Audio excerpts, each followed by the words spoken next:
जय हिंद दोस्तों, आप सभी का अपने YouTube चैनल गुरुजी मैथ्स क्लासेस में स्वागत है। आज मैं क्लास 12 का दर्पण सूत्र जो कि फिजिक्स का एक टॉपिक है, इंग्लिश में क्या बोलते हैं, मिरर फॉर्मूला।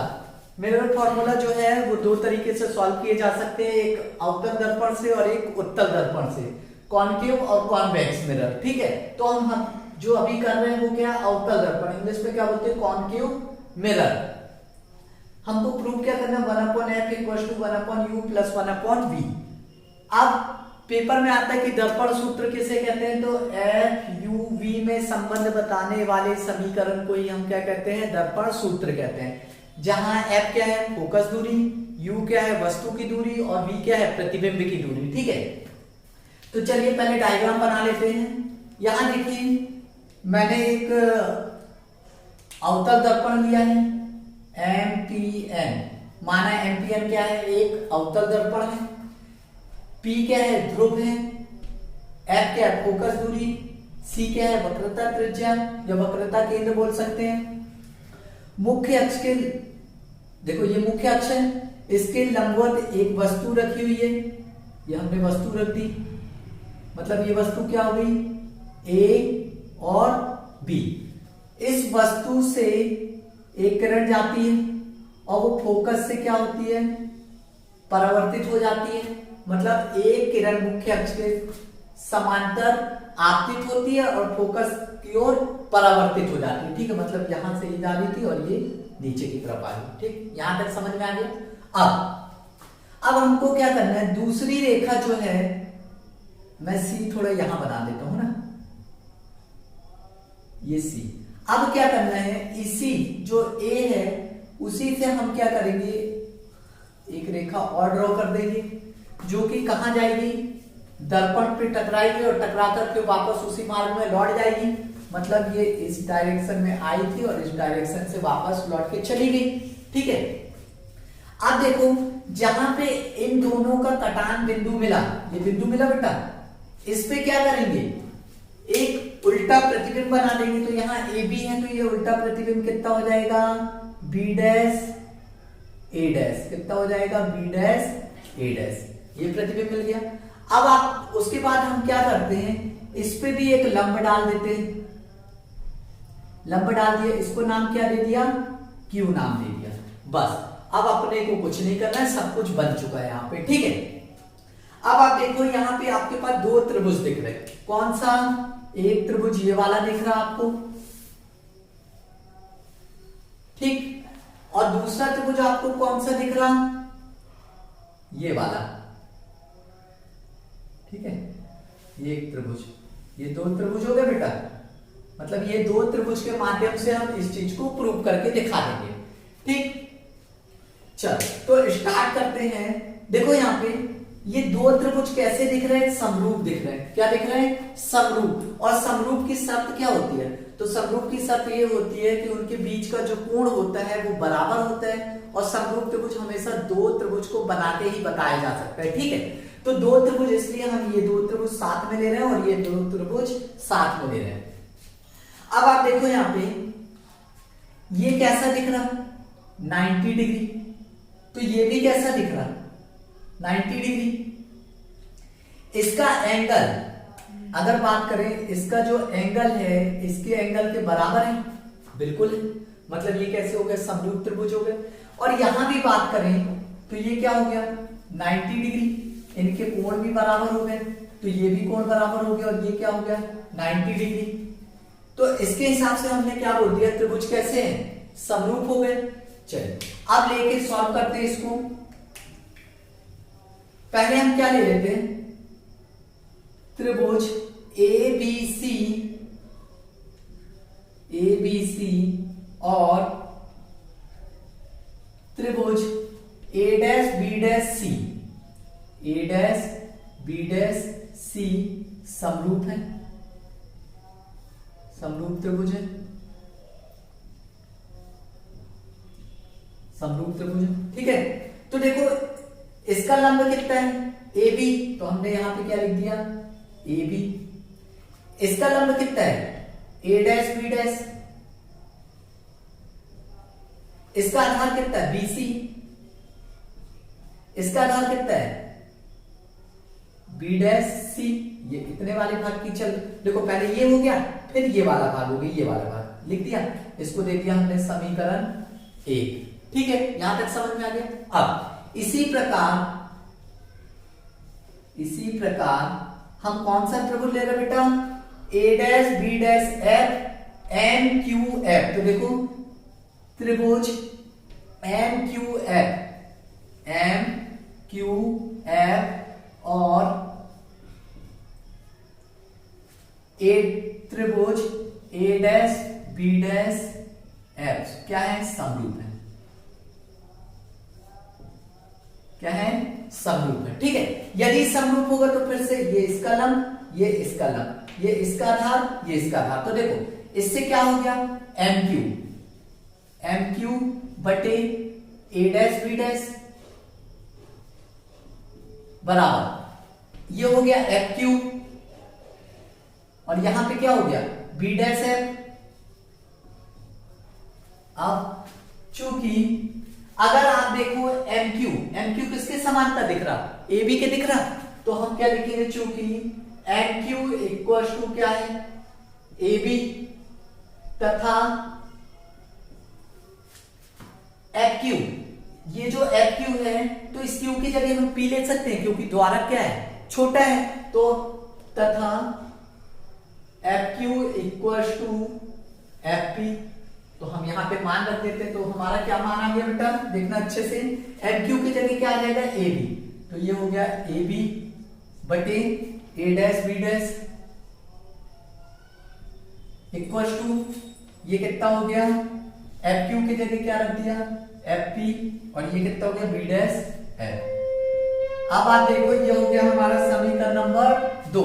समीकरण नंबर 1 और 2 से देखो ये लेफ्ट हैंड साइड दोनों बराबर हो गए, तो समीकरण 1 से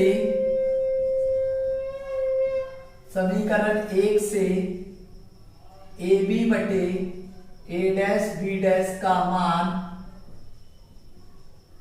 2 में रखने पर ऐसा भी लिख सकते हो, या आप बोल सकते हो ये वाला जो पोर्शन है लेफ्ट हैंड साइड बराबर राइट हैंड साइड, दोनों बराबर हो गए, तो ये दोनों भी कैसे हो जाएंगे, बराबर हो जाएंगे। ठीक है, अभी मैंने क्या बोला, समीकरण 1 में 1 से ए बी बटे ए डैश बी डैश का मान 2 में रखने पर, देखो इस ए बी की जगह क्या रख दूंगा मैं, बी सी बटे बी डैश सी, और यहां पे क्या है, एफ पी बटे बी डैश एफ। ये हो गया हमारा समीकरण नंबर 3। चलिए अब देखते हैं समीकरण नंबर 3 तक आ गया, तो 3 में क्या करेंगे, हम मान निकालने पहले।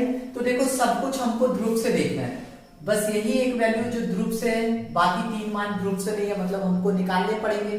तो चलिए निकाल लेते हैं। पहले हमको क्या चाहिए, बीसी। तो बीसी है, तो हम क्या करेंगे, सबको ध्रुव से मापना, मतलब पहला बीपी तक जाएंगे। कहां तक जाएंगे, बीपी तक। ये बीपी तक चला गया। अब ये कैसे मिलेगा, पहले बी से सी गए, प्लस फिर सी से कहां गए, पी तक गए। अब आप देखो आपको क्या चाहिए, बीसी चाहिए, बीसी यही रहने दो। ये हो गया BP minus CP equal to BC. इसी प्रकार अब हमको अगला क्या चाहिए, बी डैश सी चाहिए, मतलब ये बी डैश और सी, तो हमको हर चीज ध्रुव से मापना है। तो देखो ये क्या हो गया, पीसी, पहले हमने क्या लिया, पी से सी तक ले लिया, ये पी से सी तक। पी से सी तक कैसे गए, पहले सी से बी डैश गए, तो मैंने लिख दिया B dash C plus B dash P, B dash P हो गया। आप देखो मान क्या चाहिए, बी डैश सी, इसको यही रहते तो इसको इधर ले आते, तो ये हो गया P C minus P B dash बराबर बी डैश सी। इसी प्रकार अब आप देखो लास्ट, अब आपको क्या चाहिए, बी डैश एफ चाहिए, मतलब बी डैश एफ, ये छोटा वाला भाग, तो हम फिर से क्या लिखेंगे, बी डैश पी। क्या आएगा, बी डैश पी तक पहुंचना है, तो हम कैसे पहुंचेंगे, पहले इस बी डैश से इस एफ तक आएंगे, बी डैश एफ प्लस फिर इस एफ से पी पे आएंगे, तो एफ पी हो गया। हमको ये वाली वैल्यू निकालनी थी, यहाँ ये निकालनी थी, यहाँ ये निकालनी थी, और यहाँ ये निकालनी थी। इसको पक्षांतर किया तो कितना हो, B dash P minus P F equal to B dash F. देखो सब कुछ निकल गया। अब हमको क्या करना है, समीकरण 3 में मान रख देना है, तो चलिए रख देते हैं। ठीक है, समीकरण 3 में मान रखने पर, समीकरण 3 में मान रखने पर तो 3 ये बीसी की जगह क्या रख सकते हैं अपन, बीसी की जगह बीपी माइनस पीसी, तो देखो ये रख रहा हूं, ये बीसी की जगह मान पीबी माइनस पीसी। अब बी डैश सी कहां है, ये है, तो क्या बोला, पीसी माइनस पीबी डैश बराबर, ये तो है ही है, P F B dash F, B dash F की वैल्यू कितनी होगी, P B dash minus P F. अब देखो, आप किसका इस्तेमाल करेंगे, चिन्ह पर पार्टी का, तो देखो चूंकि पीबी जो है ये है वस्तु की दूरी, मतलब माइनस यू, पीसी बराबर है माइनस आर, पीएफ बराबर है माइनस एफ, और पीबी डैश बराबर है माइनस बी। तो देखो U क्या है, वस्तु की दूरी, R क्या वक्रता त्रिज्या, F क्या फोकस दूरी, और B डैश क्या है, V मतलब प्रतिबिंब की दूरी। तो जितनी भी दूरी, ये देखो ये सारी दूरियां इधर आ रही है, ध्रुव से जो भी मापते हैं वो सारी दूरियां क्या होती है, ऋणात्मक होती है। मतलब अगर इधर जाएगी तो नेगेटिव, और अगर इस तरफ जाएगी तो वैल्यू क्या आएगी, पॉजिटिव आएगी। तो ये सब इस तरफ आ रही है, इसलिए सारी दूरियां कैसी हो गई, ऋणात्मक हो गई। इसमें मान रख देते हैं, तो देखो यहां मान रखेंगे तो पीबी की जगह कितना हो गया, माइनस यू, पीसी की वैल्यू कितनी हो गई, माइनस आर, फिर पीसी कितना दिया, माइनस आर, पीबी कितना दिया, PB dash minus B, equal to कितना हो गया, पीएफ मतलब माइनस एफ, पीबी डैश मतलब माइनस बी, और ये भी हो गया कितना, माइनस एफ। अब देखो, अब इसको सॉल्व करते हैं, ये कितना हो गया, minus you minus minus plus, ये हो गया आर, ये माइनस आर, ये प्लस बी, ये माइनस एफ, ये कितना हो गया, माइनस बी, ये प्लस एफ। ठीक है बेटा, अब हमको क्या करना है, क्रॉस मल्टीप्लीकेशन, इसका गुणा इधर, इसका गुणा इधर। अब देखो ये इधर ले आए तो क्या हो गया, minus B plus F minus U plus R equal to minus F minus R plus B. गुणा करो, v का पहले इसमें करते तो देखो ये v लिखा, ये पूरा ऐसे लिख दिया u प्लस आर, फिर f लिखा माइनस यू प्लस आर, ये इधर किया माइनस माइनस माइनस प्लस, तो ये कितना हो जाएगा एफ आर, और इसका करेंगे तो माइनस एफ वी। ठीक, इसका गुणा करो, ये कितना हो जाएगा यूवी माइनस बी आर, ये minus F U plus F R बराबर F R minus F V. ये एफ आर से एफ आर क्या हो गया, कैंसिल हो गया। ठीक है, ये कितना हो गया यूवी माइनस वी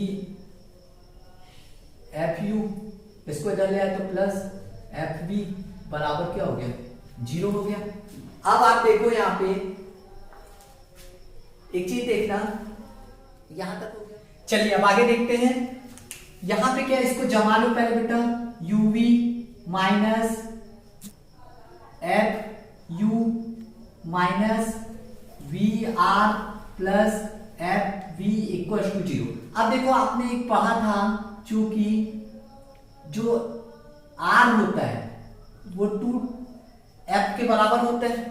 ठीक है, मतलब जो फोकस होता है रेडियस का हाफ होता है, और जो रेडियस होता है फोकस का दुगना होता है। ठीक है, तो जहां आर है वहां पे हम क्या 2f रख सकते हैं। तो देखो इधर uv minus F u minus v, और इस r की जगह क्या रख देंगे 2f plus f v equal to 0।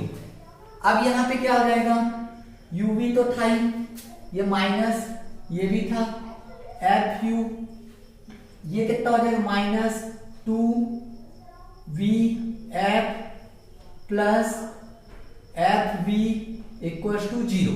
अब देखो दो में से एक जाएगा तो एक बचेगा, मतलब क्या बचा uv minus F u minus v f equal to 0। अब हम क्या करेंगे, दोनों पक्षों में यू वी एफ का भाग देने पर, क्या देने पर, भाग देने पर, तो भाग देंगे तो क्या होगा, यूवी अपॉन यूवीएफ